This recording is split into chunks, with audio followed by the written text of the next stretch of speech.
Hello everyone. तो स्वागत है आपका एक बार फिर से हमारे चैनल पे। और आज जो चैप्टर पढ़ने वाले हैं वो बायोमोलिक्यूल शुरू करने वाले हैं, जो कि ट्वेल्थ क्लास के ऑर्गेनिक का बहुत ही ज़्यादा इंपॉर्टेंट चैप्टर है। ठीक है। तो आज इसमें हम शुरू करने वाले हैं कार्बोहाइड्रेट्स। तो अगर आप इस चैनल पे नए हैं तो सबसे पहले इस चैनल को सब्सक्राइब कीजिए और बेल आइकन दबाना बिल्कुल मत भूलिएगा, ताकि आपको नोटिफिकेशंस मिलती रहे। दोस्तों में शेयर कीजिए, लाइक कीजिए, सब कुछ कीजिए। ठीक है, क्योंकि ज्ञान बांटोगे तो ज्ञान बढ़ेगा। ठीक है, चलिए अब बिना कोई टाइम वेस्ट किए हम शुरू करते हैं इस वीडियो को। तो पहला जो टॉपिक पढ़ेंगे हम कार्बोहाइड्रेट्स पढ़ेंगे। कार्बोहाइड्रेट्स में बेसिकली आप जो इनिशियली डेफिनेशन आई थी वो क्या आई थी कि कार्बोहाइड्रेट्स को हाइड्रेट्स ऑफ कार्बन माना गया था। हाइड्रेट्स ऑफ कार्बन माना गया था। ठीक है, जिसका जनरल फॉर्मूला था CxH2O। ये हाइड्रेट, हाइड्रेट मतलब पानी, और ये वाई। ठीक है। तो इसमें जो कुछ चीज़ें जो थी, कुछ कार्बोहाइड्रेट जो थे वो सही हो गए थे। जैसे कि ग्लूकोज का अगर एग्जांपल लिया जाए, ग्लूकोज का अगर एग्जांपल लें तो इस तरीके से C6H12O6 देखेंगे किस तरीके से होता है ग्लूकोज का स्ट्रक्चर। लेकिन फिलहाल आप इस चीज़ को समझिएगा। तो इसको अगर मैं कार्बन के हाइड्रेट की फॉर्म में लिखूं, इस जनरल फॉर्मूले में डालूं, तो कार्बन में 6 आएंगे, और H2O की फॉर्म में अगर मैं इसको लिखूं तो H2O में आपका 6 आएगा। ठीक है, आप गिन सकते हैं, 6 टू जा ये 6, ये 2 जा 12, एंड ऑक्सीजन कितने हैं, 6 है। तो इस फॉर्म में आपका आ गया, तो इसको क्या बोल दिया गया, कार्बोहाइड्रेट बोल दिया गया। लेकिन ये हर जगह वैलिड नहीं था। हर जगह वैलिड नहीं होने का मतलब है, जैसे कि एक और एग्जांपल था, जैसे CH3COOH। यहाँ पर आप देख सकते हैं, अगर इसको जनरल फॉर्मूले में बनाऊं तो C2H2O और इसका ट्वाइस। तो देखिए, कार्बन के पास दो है, कार्बन दो है, तो इसके पास भी कार्बन दो है। हाइड्रोजन यहाँ पे कितने हैं, 4 हैं, तो 3 और एक 4, 4 हाइड्रोजन है। और ऑक्सीजन दो है, तो 2 ऑक्सीजन यहाँ पे। तो ये आपका पूरे इस फॉर्मूले में फिट हो जाता है। लेकिन आपको पता है, एसिटिक एसिड जो होता है, acetic acid is not your carbohydrate. Acetic acid क्या होता है, कार्बोहाइड्रेट नहीं होता। तो ये हर जगह वैलिड नहीं था, ये वाला जो रूल था। इसलिए कुछ साइंटिस्ट थे जो जिन्होंने इस कार्बोहाइड्रेट्स की डेफिनेशन को ही बदल दिया और बोला कि जितने भी polyhydroxy aldehydes aldehydes and polyhydroxy polyhydroxy ketones होंगे, दे विल कॉल्ड क्या, कार्बोहाइड्रेट्स। ठीक है। चलिए देखते हैं, जैसे कि मान लीजिए ग्लूकोज ही एग्जांपल लिया था हमने ऊपर, तो ग्लूकोज का ही देख लेते हैं किस तरीके से होता है। पॉलीहाइड्रोक्सो हाइड्रोक्सी एल्डिहाइड एंड कीटोन का मतलब से ग्लूकोज है। ग्लूकोज में आपको पता है क्या होता है बेटा जी, C6H12O6 होता है। ठीक है। अगर मैं इसका स्ट्रक्चर बनाऊं तो इस तरीके से बनता है। सी एच बनाना सिखा भी दूंगा आपको किस तरीके से बनाते हैं। 3 4 एंड CH2OH।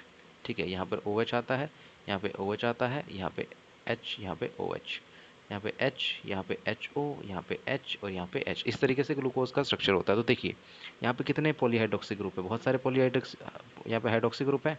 तो बहुत सारे हाइड्रोक्सी ग्रुप जब प्रेजेंट हो तो उसी को क्या कह दिया है, पॉलीहाइड्रोक्सी।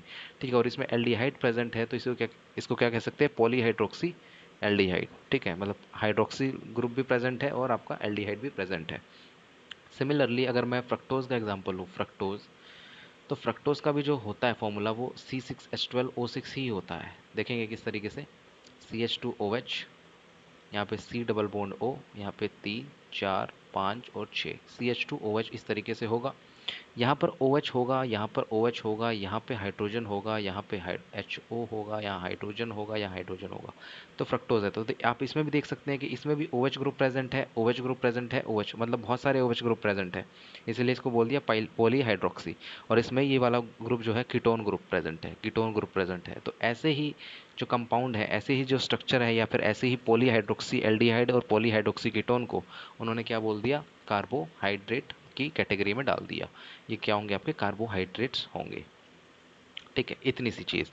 अब इसके बाद क्या किया, अब इसके बाद इन्होंने कुछ चीज़ें बताई कार्बोहाइड्रेट के बारे में, जैसे कि ऑलमोस्ट ऑल कार्बोहाइड्रेट्स कार्बोहाइड्रेट्स क्या होते हैं बेटा जी, carbohydrates are optically active are optically active और इनएक्टिव का मतलब आपको पता है। ठीक है, किस तरीके से देखते हैं ऑप्टिकली एक्टिव और इनएक्टिव, इसमें भी देखिए। जैसे ग्लूकोज का एग्जांपल है, एक्टिव ऑप्टिकली एक्टिव जब हुआ कि अगर उस कंपाउंड में अगर हम प्लेन डालें, अगर वो प्लेन आपका मिरर इमेज शो कर रहा है, तो वो आपका क्या कहलाएगा, ऑप्टिकली इनएक्टिव कहलाएगा।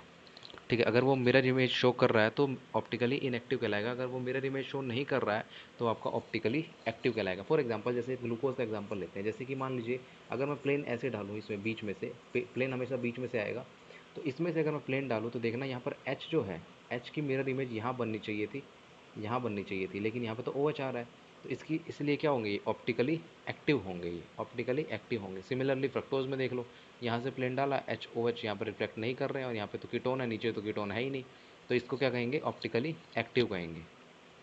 ठीक है, तो ऑलमोस्ट सारे ही कार्बोहाइड्रेट आपके क्या थे बेटा जी, आपके सारे ऑप्टिकली एक्टिव थे। ठीक है, लेकिन एक एक्सेप्शन देखो, केमिस्ट्री का एक्सेप्शन तो होगा ही, तो एक्सेप्शन क्या था, हमारे जैसे 1,3 पॉलीहाइड्रोक्सी, पॉलीहाइड्रोक्सी प्रोपेनॉन, प्रोपेनॉन, ये आपका एक्सेप्शन था।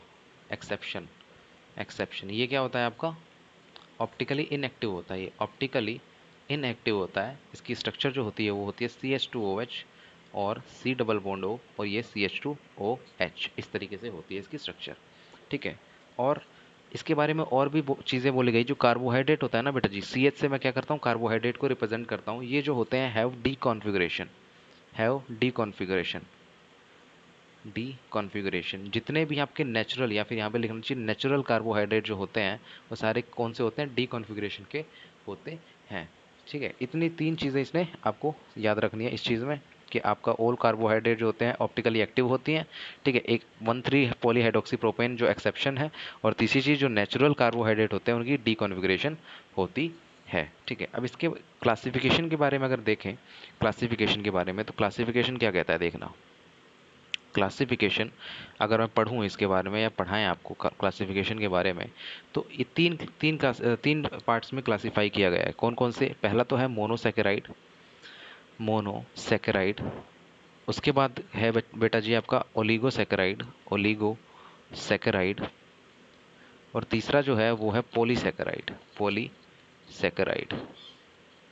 ठीक है, तो आप यहाँ पे एक चीज़ डाल सकते हैं पीछे, वो चीज़ क्या डालेंगे, कि जो आपके कार्बोहाइड्रेट्स होते हैं बेटा जी, कार्बोहाइड्रेट्स होते हैं, इनको सैकराइड्स भी बोला जाता है, सैकराइड्स भी बोला जाता है, सैकराइड्स भी बोला जाता है। इसलिए क्या है, मोनोसैकराइड मतलब मोनो कार्बोहाइड्रेट, ओलिगोसैकराइड मतलब ओलिगो कार्बोहाइड्रेट्स। इसको बताएंगे मोनो, ओलिगो और पॉली का मतलब क्या है यहाँ पे। तो ठीक है, तो इतनी चीज़ आपको समझ में आ गई होगी। तो मोनोसैकराइड का पहली बात तो होते हैं, मोनोसैकराइड वो होते हैं जो सिंगल यूनिट होती है जिनकी, जिन कार्बोहाइड्रेट, जो कार्बोहाइड्रेट सिंगल यूनिट के होते हैं।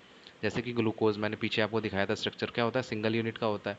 और ग्लूकोज के बाद फ्रक्टोज भी दिखाया था, वो भी क्या होता है, सिंगल यूनिट होती है। और गैलेक्टोज होता है, वो भी बात करेंगे गैलेक्टोज की, गैलेक्टोज की। और ये जो होते हैं ना बेटा जी, ये हाइड्रोलाइज नहीं होते, हाइड्रोलाइज, या फिर यूँ लिखे डज नॉट हाइड्रोलाइज, हाइड्रोलाइज नहीं होते, does not, does not hydrolyse. ठीक है, डज नॉट हाइड्रोलाइज। और जो ओलिगोसैकेराइड होते हैं बेटा जी, इसको फर्दर क्लासिफाई किया गया था डाइसैकेराइड में, डाइसैकेराइड में, डाइसैकेराइड, ट्राइसैकेराइड, ट्राइसैकेराइड एंड सो ऑन। ठीक है, इसमें फर्दर आपको क्लासिफाई किया था ओलिगोसैकेराइड को।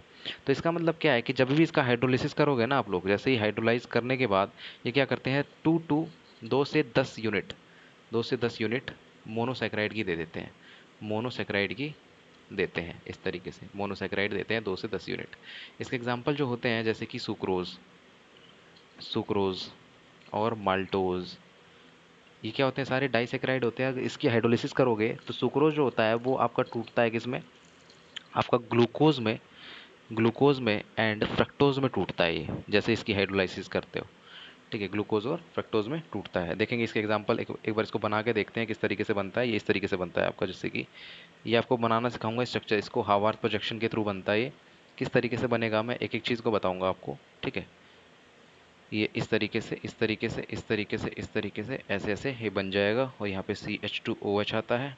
ठीक है, आपको याद करने की जरूरत नहीं है, आपको खुद ही याद हो जाएंगे। मैं आपको ट्रिक्स बता दूंगा जब जैसे जैसे चैप्टर में आगे बढ़ेंगे, जब ये करेंगे हार्वर्ड प्रोजेक्शन में, तो किस तरीके से स्ट्रक्चर्स ड्रॉ होती हैं, सारी चीज़ें आपको मैं बताऊंगा। ठीक है, तो आपको याद करना है, सिर्फ समझना है। यहाँ पे जैसे इसका हाइड्रोलिसिस करते हैं ना, ये आपका कौन सा पार्ट होता है, देखिएगा OH, और यहाँ पे OH, इस तरीके से, और यहाँ पे CH2OH। तो यहाँ पर जैसे ही हाइड्रोलिसिस करते हैं ना, तो यहाँ पर हाइड्रोलिसिस करने के बाद क्या होता है, ये वाला पार्ट इस तरीके से टूटता है, और यहाँ पर OH बनता है और यहाँ पे OH बनता है। और ये जो पार्ट होता है ये आपका फ्रक्टोज का पार्ट होता है, ये फ्रक्टोज का पार्ट होता है और ये ग्लूकोज का पार्ट होता है। और जो ओवरऑल स्ट्रक्चर होती है ना बेटा जी, ओवरऑल स्ट्रक्चर क्या होती है, सुक्रोज की होती है। सुक्रोज यही होता है आपका। ठीक है, उसी तरीके से माल्टोज भी होता है। माल्टोज में आपका क्या होता है, माल्टोज में आपके 2 यूनिट ऑफ ग्लूकोज होते हैं। जैसे ही इसको हाइड्रोलिसिस करोगे तो यहाँ पर जो इस स्ट्रक्चर की जगह बस ये वाला स्ट्रक्चर लिखना होगा, ग्लूकोज। 2 यूनिट ऑफ ग्लूकोज मिलती है जब इसका हाइड्रोलिसिस करते हो तो। उसी तरीके से लैक्टोज होता है। लैक्टोज में 2 यूनिट किसकी मिलती है, 1 यूनिट तो आपकी लैक्टोज की मिलेगी और 1 यूनिट ग्लूकोज की मिलती है, तो वो भी क्या है, मोनोसेक्राइड्स है। ठीक है, और आपका जो टोटल जो पूरा लैक्टोज है वो पूरा वो क्या है आपका, ओलिगोसेक्राइड या फिर डाइसेक्राइड कहते हैं उसको। ठीक है, इतनी चीज़ समझ में आ गई। अब देखिए, अब पॉलीसैकेराइड में क्या होता है बेटा जी, पॉलीसैकेराइड में जब इसकी हाइड्रोलिसिस करते हैं ना, हाइड्रोलिसिस, अपॉन हाइड्रोलिसिस या तो अपॉन हाइड्रोलिसिस क्या मिलता है पता है, 10 से ज़्यादा, मोर देन 10 यूनिट्स, या फिर यूँ लिखें, more than 10 units of, 10 units of क्या, more than 10 units of monosaccharide, monosaccharide मिलता है। ठीक है, इसके एग्जाम्पल जैसे कि अमाइलोज पढ़ते होगे आप लोग, अमाइलोज, या फिर सबसे बढ़िया एग्जाम्पल होता है स्टार्च, और उससे अच्छा एग्जाम्पल होता है सेल्यूलोज। तो बहुत सारे एग्जाम्पल हैं इसके। ठीक है, ईटीसी। ये आपकी क्लासिफिकेशन थी, मोनोसेक्राइड, ओलिगोसेक्राइड और पॉलीसेक्राइड। तो इतनी चीज़ आपको समझ में आ गई होगी। अब कुछ और जनरल टर्म्स है, जैसे एल्डोज क्या होते हैं, कीटोज क्या होते हैं, ये सारी चीज़ें देखनी है हमें। जैसे एल्डोज है, एल्डोज, तो एल्डोज क्या होते हैं, monosaccharide, saccharide whose carbon skeleton, carbon skeleton has aldehyde group, aldehyde group. जैसे कि क्या बेटा जी, जैसे कि monosaccharide whose carbon skeleton has aldehyde group. जैसे कि आपका ग्लूकोज का मैंने स्ट्रक्चर बताया था, उसमें एल्डिहाइड भी था और आपका पूरे कार्बन स्केलेटन में क्या था, एल्डिहाइड प्रेजेंट था, तो उसको एल्डोज कहते हैं। ठीक है, उसी तरीके से जैसे कीटोन प्रेजेंट हो, जैसे फ्रक्टोज में, फ्रक्टोज को क्या कहते हैं, कीटोज कहते हैं इसको। मतलब उस मोनोसेक्राइड में जिसमें जिस कार्बन स्केलेटन में आपका कीटोन प्रेजेंट हो तो उसको क्या कहते हैं, कीटोज कह देते हैं। ठीक है, ये जनरल बेसिक बेसिक चीज़ें हैं। तो इस ये इतनी चीज़ तो आपको समझ में आ गई होगी। अब जो पढ़ना है ना बेटा जी, वो पढ़ना है reducing sugars and non reducing sugars. ठीक है, अभी जनरल टर्म्स पढ़ेंगे, उसके बाद जब आपका शुरू होगा ग्लूकोज के बारे में, मोनोसेक्राइड के बारे में पढ़ेंगे, उसके बाद डाइसेक्राइड पे चलेंगे, उसके बाद पॉलीसेक्राइड करेंगे और एक एक चीज़ को देखेंगे, किस तरीके से स्ट्रक्चर बनता है ग्लूकोज का, किस तरीके से हार्वर्थ प्रोजेक्शन बनाते हैं, उसकी फिर कौन सी 2 फॉर्म होती है, किस तरीके से स्टेबल होगी, कौन सी अनस्टेबल होगी। ठीक है, कौन से किस तरीके की बॉन्ड बॉन्ड बनाते हैं वो, इस सब देखेंगे वो लोग। ठीक है, तो चलिए पहले रिड्यूसिंग शुगर ये ख़त्म करते हैं इसको। Reducing sugar, reducing sugar, reducing sugar क्या होते हैं बेटा जी, रिड्यूसिंग शुगर वो होते हैं कि जो जो कार्बोहाइड्रेट, कार्बोहाइड्रेट गिव्स, कौन से test, Fehling test, Fehling, Tollen, Tollens and Benedict's, Benedict's, ये टेस्ट जो भी मोनोहाइड्रेट देगा ना आपका, वो आपके क्या होंगे, रिड्यूसिंग शुगर्स होंगे। ठीक है, और जो ये टेस्ट नहीं देगा, non reducing sugar, non reducing sugar, जो carbohydrate that does not give, does not give these tests, these tests, test क्या कहेंगे, नॉन रिड्यूसिंग शुगर कहेंगे। रिड्यूसिंग शुगर के जो एग्जांपल होते हैं ना बेटा जी, वो एग्जांपल होते हैं आपके कौन से, जितने भी मोनोसेकेराइड होते हैं, मोनोसेकेराइड होते हैं वो आपके क्या होते हैं, रिड्यूसिंग शुगर होते हैं। और इसमें ओलिगो एंड ओलिगोसेकेराइड भी होते हैं, वो भी क्या होते हैं, ओलिगोसेकेराइड भी आपके क्या होते हैं, रिड्यूसिंग शुगर होते हैं। बस इसमें एक एक्सेप्शन होता है कि जो ओलिगो सुक्रोज में जो डाइसेकेराइड सुक्रोज होता है ना, सुक्रोज, ये नहीं होते रिड्यूसिंग शुगर। ठीक है, बाकी सारे होते हैं। उसी तरीके से नॉन रिड्यूसिंग शुगर के जो एग्जाम्पल हैं वो हैं जितने भी पॉलीसेकेराइड हैं, जितने भी पॉलीसेकेराइड हैं वो सारे क्या होते हैं आपके बेटा जी, नॉन रिड्यूसिंग शुगर होते हैं। ठीक है, और इसमें ओलिगो में एंड ओलिगो में अगर सुक्रोज उसमें नहीं आएगा तो इसमें आएगा, ओलिगो में सुक्रोज जो होते हैं वो क्या होते हैं, नॉन रिड्यूसिंग शुगर होते हैं। ठीक है, इस तरीके से हम लोग ये चीज़ देखते हैं। अब इसका एक ढूंढने का, रिड्यूसिंग शुगर है या नहीं है, इसका भी एक तरीका होता है। जो ये तरीका मैं जब बताऊंगा, जब आपको मैं हार्वर्थ प्रोजेक्शन बताऊंगा किस तरीके से क्या होती हैं चीज़ें। ठीक है, तो अभी जो शुरू करेंगे ना, अभी शुरू करेंगे ग्लूकोज के बारे में, ग्लूकोज के बारे में।